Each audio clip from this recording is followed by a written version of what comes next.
All right, very good. Welcome, Caleb Jansen, to the cube design selection process of We Chose You and your cube, Yep. and we're excited to hear about it. So tell me the name of your cube and what inspired the cube and inspired the theme. Thanks for having me, Levi.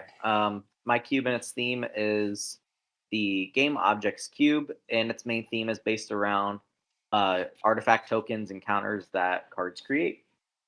Very good. I love it. And right to the point, it's a very unique design. I haven't played any other cubes like this, so I'm very excited that it's featuring the CQC. So, all right, game designs or game objects. All right, run through a Yeah. couple that like what are could you rank all 15 game objects that you're working with? No, just give me a little introduction. Like when you say game objects, what should the drafter and the player be thinking about?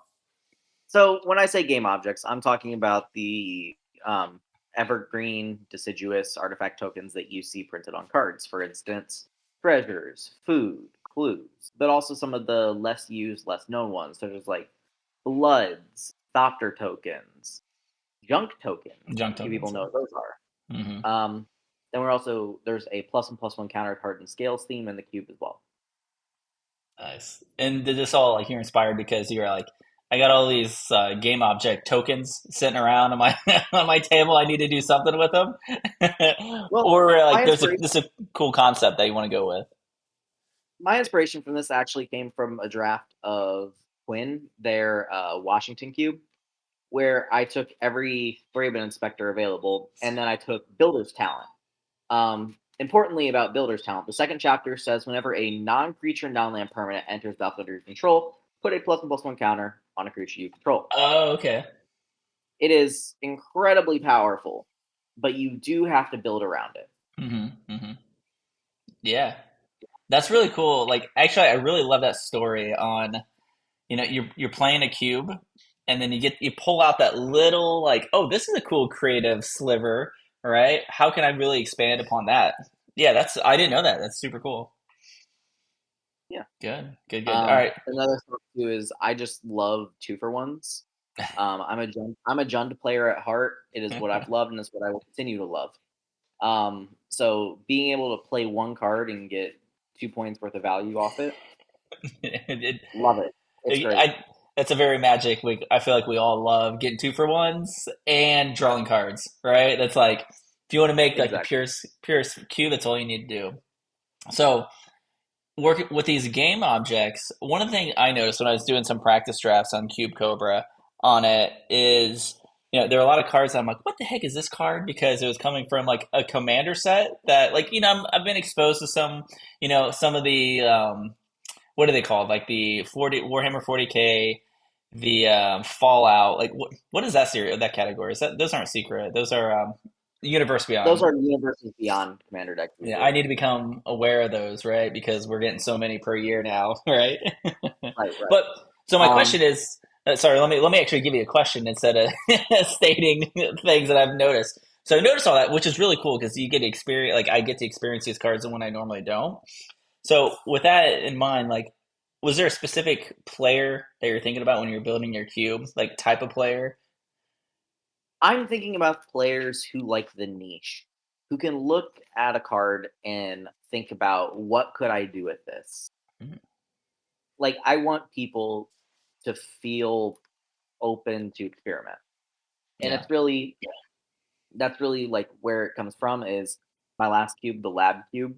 It was called the lab cube because it encouraged experimentation, encouraging like experimental deck building to hmm, try and take risks. yep. You get into that And lab, that's start cooking. that's why I like to do. That's why I like to grab, as you were mentioning, the Warhammer, the Doctor Who, just Doctor Who. because I like to find the very unique cards, the ones that you just can't find anywhere else that have unique effects, and then build around them. One of my Yeah. favorites in the cube actually is Piper Wright. She is one in a blue for a 1/2 human detective. When she deals combat damage to a player, you investigate that many times, and then whenever you sacrifice a clue, you put a +1/+1 counter on any creature you control. Hmm. Is it specifically a clue or a non-token artifact or specifically a clue. clue. She Okay. specifically looks for clues, but she does not care how you sacrifice them. But Okay. they've been sacrificed. So it's a nice +1/+1 engine to put on her. Right? You said on her or any creature?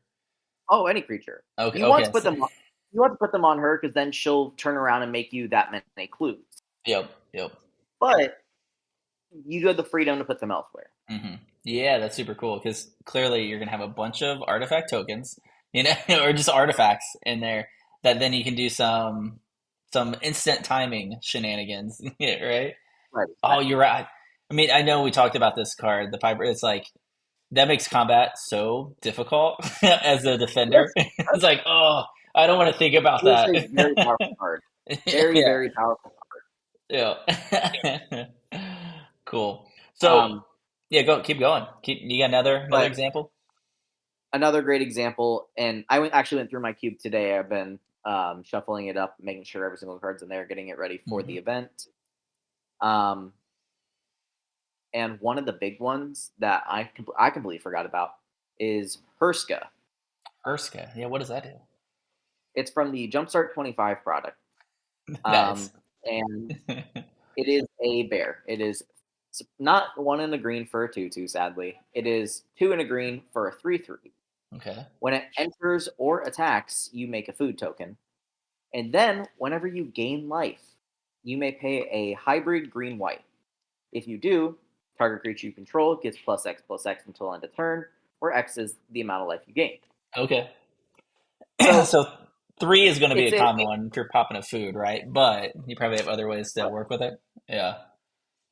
like if you find something that has lifelink, or Mm. if you are able to gain life in other ways. For instance, one of the cards that got added recently is Deviant Offering, which is a white shatter that also gains you life. Oh, okay. Yo, wow. Yeah, shatter. Any shatter effect's going to be awesome. It's like not. It's Yes. more. I was going to say like a creature removal, but no, it's more like any permanent and land because you have the artifact cycles in there too. So, The ooh, artifact cycles all say indestructible on them. indestructible. That's right. Nah, those game designers they planned ahead on that one, didn't they? They sure did.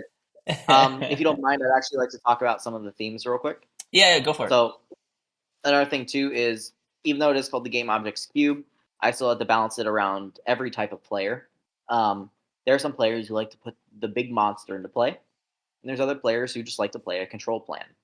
For the big monster players, one of the things is instead of game objects, what you can do is you can use blood tokens to fuel your graveyard, and then sacrifice extra tokens you might have around to trash for treasure style effects and Okay. reanimate giant artifact creatures. For instance, if you'd like to reanimate Triple Kit Titan, you can do that. You just have to be playing red blue. Oh, interesting. Yeah, yeah, yeah. Okay. Yeah, because normally it's Um, more of like a green black, like mill yourself, graveyard stuff, and then black recursion. But blue red, yeah, that's because you have the I forget the Argivian the four three and a blue restoration. restoration Yes, Argivian restoration. Yeah, three and a blue sorcery or is it the sorcery? yes, it's very Yeah, it much sorcery. has to be sorcery. Um, Right? Return the artifact from your graveyard to the battlefield. yes, and Yep. actually, that's one of the cards that reminded me that this could be an archetype I put in because my first time seeing it. I remember the first time I ever looked at that card, and it was during a double masters draft. And I Okay. look at this card, and I am like, "What do I do with this?" So I Hmm. pass it, and then the next pack, I see a mere battle sphere, and I'm like, "I Oof. know exactly what to Yeah. do with this Yeah, let's now." hope it wheels. Hope it wheels. Did it wheel? Oh, it wheeled. Oh, nice. Whew. You left me Uh hanging huh. there. It's a cliffhanger there. That's awesome.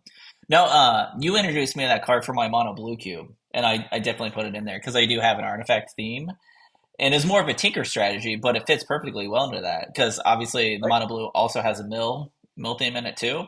So yeah, like you put me on Couple that years. card, and it's perfect. Yeah. Yeah, yeah. Cool, good. That's Um. yeah, keep going. So keep going through the archetypes. Well, alongside, if you want to play control as well, there is a control deck. It does ask that you do play artifacts.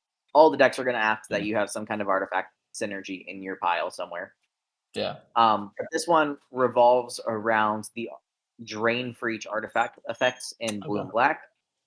For example, um, Tezzeret, Agent of Bolus, Mm. modern affinity staple for a long time to help in the control mirror. But here, you just tick up, then -4. Once you cast -4, they're probably going to lose 10, 12 life, and you're going to gain 10, 12 life. Hopefully by Sick. that point, the game's over. But if it's not, you also have another Tezzeret who does it, and you have Haunt the Network from Aether Drift. Oh, that's right. Yep, yep. So with that six drop Demir Tezzeret, is that a pack one pick one? Like it's that high of a power Oh yes, level? very, very Yeah. much Okay. so. Because instead of the -4, it's actually a +2 on the 6 mana variant of Okay. Tezzeret. Okay, that's right. Yeah, yeah, yeah. That's pretty It's hard to not beat. double. Double's pretty egregious, but Yeah. still, even 6 or 8 life gained off that is great. Alongside it, discounting all your artifact and planeswalker spells. Oh, that's right. Yeah, yeah. I mean, just a plus two makes it so difficult to kill it next on your opponent's next turn. Right?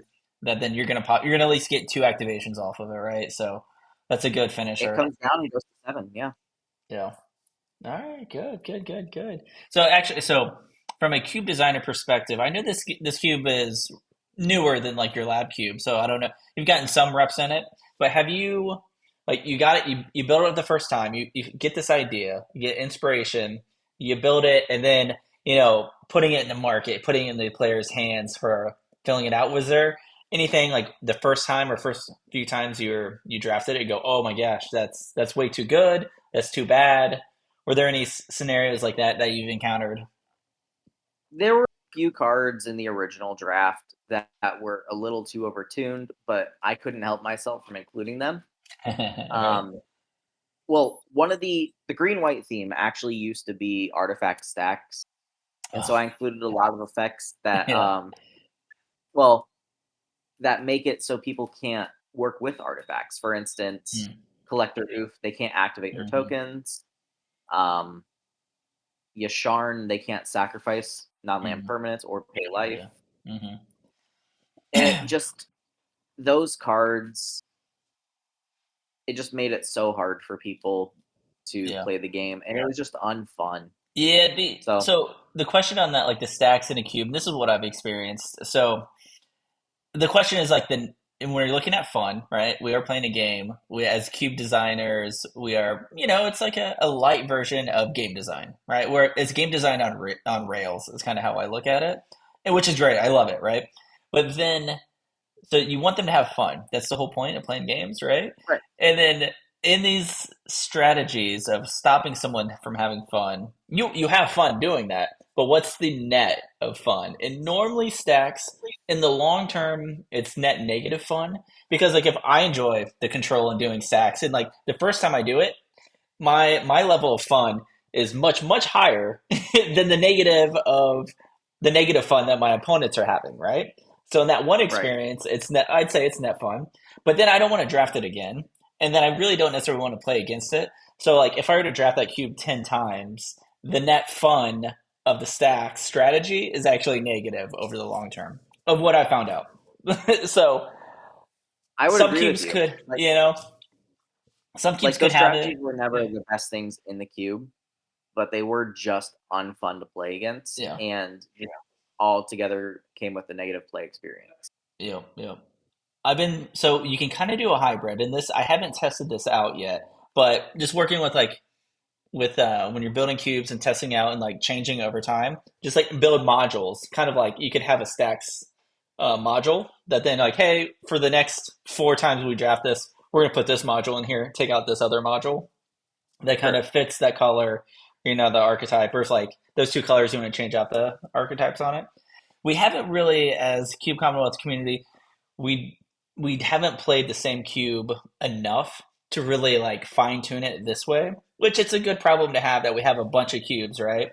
But if we're trying to really like push our designing chops, like we want to be able to start drafting the same cube more often.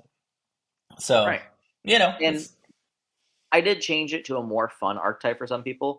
Originally, with the cube, I did not include a +1/+1 counter theme, okay. but now green white is my hardened scales +1/+1 counters deck, and that's Yep. to make up for that for the original design. I'd rather have a more proactive, more Mm. long game, more progressing towards the end of the game style gameplay Yeah. than having that stacks gameplay be part of it.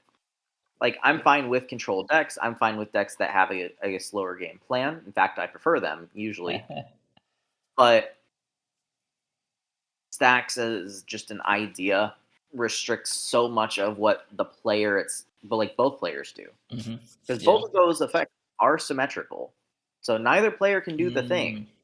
that one deck or one player's built their deck to go around that. Yep. Yep. No, and that's, you know what, that leads into my another question that I have for your cube is you're creating a bunch of game objects, and then now you have also additional plus one counters, and kind of a personal thing. I know people love putting plus one counters and making their creatures big and big, but I have a little Right. like I'm a little annoyed. I'm like, you know what? I don't want to grab a bunch of dice and then put them on my creatures. So I'm probably like I'll draft a plus one counter deck 1 out of 10 times. You know, it's not like Sure. like 10% of the time. So if drafting your cube, the question is does how do you prevent as a cube designer of the games getting too crazy, too complicated? You have all these tokens, game objects, different type of tokens that then you can stack and they do differently, and then you also have plus one counters. Have you Right. experienced like gamers having kind of a cognitive overload, too much going on? And if No, yeah, go ahead. Yeah. no. So part of the balance here is that the individual cardboard quality tends to be so high that like games don't go long enough for the boards to get crazy. I've only with this cube so far had one board state where I looked at it and could not tell what was happening, Oh, and okay. that was just two Bant style decks just jamming against each other. They've each got like 5 cards left in their deck, and their entire deck is on the table.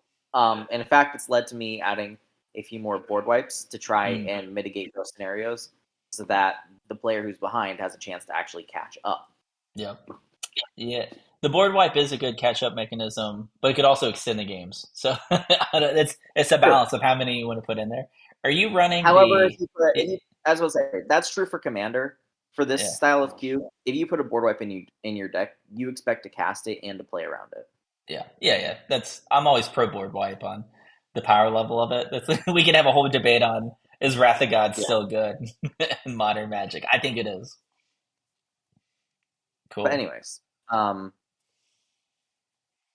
is there anything else you'd like me to talk about with the cube? No, that was, I think you addressed that like, and then the complication of like if it's getting overwhelming. I think that was like when I first learned about the game objects of like, oh, am I gonna like get this game so complicated where I'm like, you kind of check out. You're like, just attack, Mathis for blockers, right? Like, I try to avoid those situations when like designing a cube, and it sounds like you've got to figure it out. You got to dial it in on how that works out. So that's great. I love it.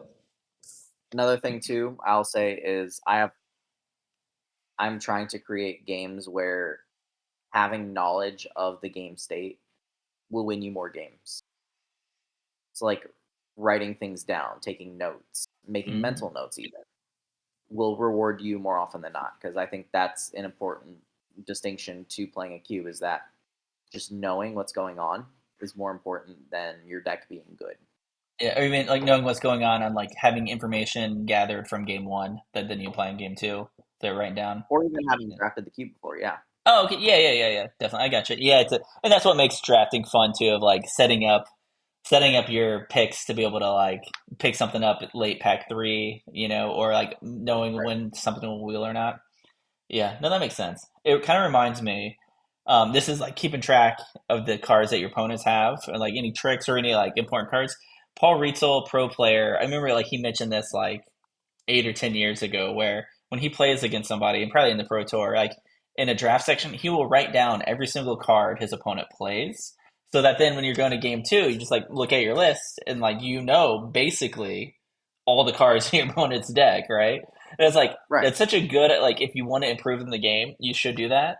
But at the same time, it's like a little bit of laziness kicks in when you're playing when you're just playing for glory and for fun, right? You're like, yeah, I'll just remember it, and you never remember it. At least I don't. Well, part of too what like how I'm gonna have the players of the draft actually like start thinking more about the draft too is I did include 3 drafts matters cards in the queue. You did, Fun you fact: did. Yeah. I did. Fun Okay. fact: they're all artifacts. Oh yeah, of Um, course. Yeah, yeah. I think aren't they all? I guess no. There's not the main the ones are artifact. Yeah. yeah. For Yeah. instance, like good old fashioned Cogwork Librarian. Hmm. Everybody Hmm. loves it. Everybody loves to play with it. Yep. Yep. Then there's also agent acquisitions, Okay. which is the one that lets you draft the entire pack. Yeah. Um, and then there is deal broker, which at the end of the draft Hmm. lets you trade a card for another player's card. Yep. Tell me more about the agent broker or yeah, right, the agent broker. Because here's from my anecdotal experience, like I just never take it because like basically I don't want to be taking myself out of the draft for that pack, even if it could have like what. So I'm just asking you like your experience with it as a designer and like the fun level. Because what would be I so for the player to be able to take that pack, like what are you thinking? Like would it be like pack two? Maybe you've already gotten your pack one, two, and three picks from that pack, and then that fourth pack comes, and they're like, "Oh, this pack has three, maybe four like really good cards that I want." I don't know. What's the sweet spot from your experience? What do you think? What makes that card the best? Like, when would be the best time to draft that card? So I look at agent acquisitions as a card to draft, but not always use. Yeah, yeah, So it is yeah. it is a pick that you can end up wasting sometimes on accident without meaning to. But I tend to look for in a pack 5 to 6 cards I know I'm putting in my deck. Okay, okay. And that really just comes down to card evaluation. When you look at a pack and you look at it and say, there are 2 bombs in here, or there are like 3 removal spells and then 2 playables. Hmm. Like, I'm just gonna look at that pack and immediately agent acquisitions it. Because I Yeah. could, for the rest of the draft, try and pick up something already. But I've already gotten, as you in your scenario, I've already gotten 3 picks I want, Hmm. and now I'm And getting then, 8 more, yeah, which yeah. is over half the pack of Okay. stuff things I want. Yeah. And sure, I might see something else along the way, feel a little bit of regret, but I also have 5 to 6 cards now that I Oh, want to put in my deck. that's a good point. Okay, so from like the fun factor of drafting, because when you take the agent, you're allowed to look at the packs that are getting passed to you. But Yep. should you not look at them for the fear of missing out, for the FOMO? We're like, oh, why'd I right? Just like You the have that equity option. of not knowing, right? You're like, nah, I'm not, I don't want to. I don't want to have to, but I guess it's probably strictly worse. You should have that information because then you could think about it of what you're passing, especially if it's pack two. But I think Yep. there is a cost of FOMO on that. All right, so Right. another specifically, I'm forgetting the name of it, but the one that you can trade at the end of the cube, right? Like you can. Deal breaker. So, what is the process that you do that? There's been a couple of ways of like go through how do you run that card? It depends how competitive we're running that day. Let's say it's If it's Sunday just like a Panera, pretty like just for Sunday fun, Panera. but you want to win, yeah. So here's what I did the last time I drafted it at Panera. I basically went, hey, I have this Thopter Foundry. Who wants it?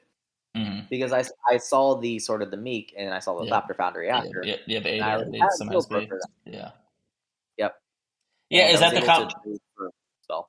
Because that's I've noticed that card sometimes. So from my experience, when someone gets it, and I'm like, you know what, I'm not even gonna play the game or deal with it unless they like. I guess one time someone offered a Mox, and then I gave them I forget what I gave them because they really wanted the card that I had. I was like, all right, I'll take a Mox, sure, easy, right? Like, it wasn't they weren't playing that color, the Mox, so there was that, but.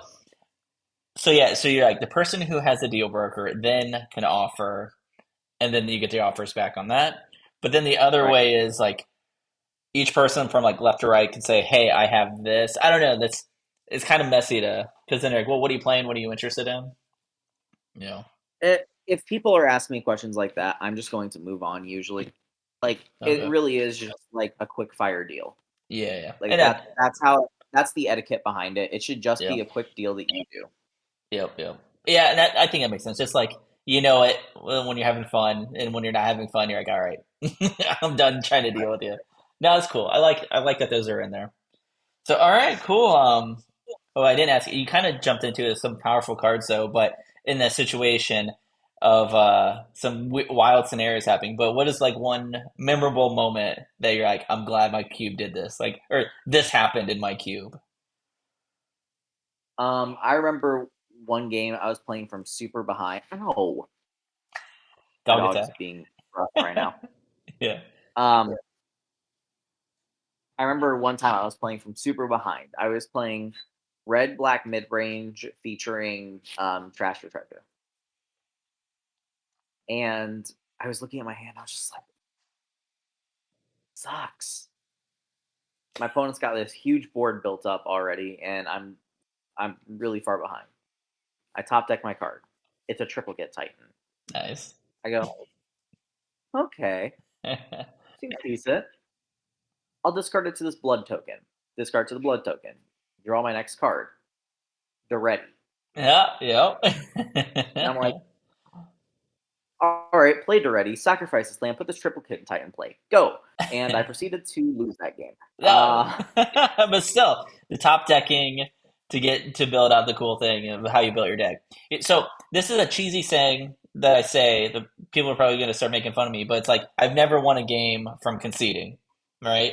So Right, just which is just like play to your outs, keep it going. I mean, sure there are some limits. You're like clearly you're dead, but I don't like. Sometimes you just top deck one, two, three in a row, and you're like, oh my gosh, I'm not dead. So it's like, sure, you're playing for like 0.1% or something. But like, hey, that's not nothing, right? right. So, and there's that balance of like whether you're try hard or not or having fun. But if you should get in a habit of playing well, playing as best as you can, even when it is just for fun. But yeah, cool. I love it. I love that story. All right, so last question then. So anyone who is new to your cube, maybe they've gotten on Cube Cobra, done a couple of practice drafts, preparing for CQC. What is like some like one tip you would give to someone coming in to draft it in person? Build towards synergy, not towards color. So during Okay. the draft, I put out all the artifact tokens, the major ones that you'll be building around, just to like demonstrate and or be like a reference if you need to during the draft. But the archetypes aren't built around colors; they are built around those tokens. And I think that's one of the most important things for people to realize while drafting is that it's okay to have a 3, 4 color deck because there's the mana's good. I promise it's good. It's not busted mana. We're not talking like full on fetches and duels, but you will not struggle to play 4 colors. Okay, cool. Good, good, good, good. All right, I think it's great. That's great advice thinking about it and preparing and getting into your cube. So I'm excited to have it there. It's gonna be a lot of fun. Excited to see people shuffle it up and start playing. So thank you very much, Caleb. I just shuffled it. I just re-sleeved it last night. I shuffled it up today, so I'm excited to see how people do. Right on, right on. All right, thank you very much. I appreciate it. Thank you. Oh, one more thing actually. Oh, yeah. So Bonus. this is something I'm trying out too with this cube. Recently, in the alchemy sets for Magic Online, or sorry, Magic Arena, not Magic Mhm. Online. Yeah, yeah. They are testing the waters of printing cards that could work in paper. Because, as I'm sure a lot of people who are watching this know, Mystery Booster 2 included a few of these alchemy cards in their special slot. Alpha the Well, power. Did they do the lightning bolt one? yes, they did Okay. the Disciple of Torolf, I think its name is. Yeah, And then yeah. they also did the Crossroads and the Tenacious Pup. Okay, that's right. Yeah. Um, but I included, there are a few removal spells that get better if you're the second player. Hmm. And there is a couple cards that don't have alchemy mechanics, but are could be printed in paper. For instance, one's called Deviant Skytech. Okay, I don't It know that one. is 2 and a blue for an enchantment. It says start your engines, which is the Aether Drift speed mechanic. Yeah. Hmm. Um, and then it comes in, makes 2/1/1 Thopters. Okay. Then, if you have max speed, which means that your speed's at 4, you can pay 1 and a blue, sacrifice it to make 2 Thopters. That card is just Lingering Soul, but it asks you to play a different game. That's right. Yeah, yeah, yeah, yeah. You said it's an enchantment, so ETB make two Thopters. Yes. So if there are ways to bounce it too, that could be fun. You know, Ooh, I actually hadn't thought about that. I don't know yeah, if there's a way to bounce it in super the busted cube, then. but I think that'd be fun. Yeah. Another one available is called Wish Good Luck. It's a red and a green for a sorcery.